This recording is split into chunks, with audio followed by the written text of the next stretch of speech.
ايش قلت يا شاعرنا؟ ايش قلت؟ قلت لأصحابنا تسلح بهم في النوايب. نوايب. كمثالهم شتيت كل العزايم، أصحاب فيهم شفت معنى الصحايب، ونعمهم والله وقت الطمايم. يجوك في الفزعة بوقت المناسب، تعلى بهم من صفر لعلى الرقايم. ما هم من اللي يتركك في الحرايب ويشد عضك في كمول السلايم.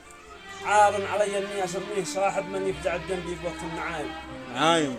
الصاحب المقدام وقت الصعايب يظهر ويخفى في وجود السلايم. ما هو بذي يهرب وقت المصايب، ساع النوايب تكتسيه اللثايم. ما هو بذي يهرب وقت المصايب، ساع النوايب تكتسيه اللثايم. ما صاحب الا لا دعيته يجاوب سلام والله حلف تلقاه قايم.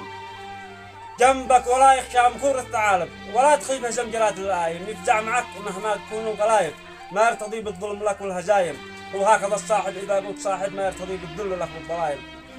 ما هي عجيبة لو نجيل العجايب، ولا غريب الله صديق الولايم. الكفو من يدعس وجيه المتاعب، والفصل يهرب من هدوء النسايم. أزكى تحياتي الخير الصحايب، ذي ما يخافوا ساعة البأس لايم، ولا يصابوا بالوهن والنصايب، ولا يفزوا من لزوم اللزايم. سلامك. صح الله لسانك. صح الله بدأ.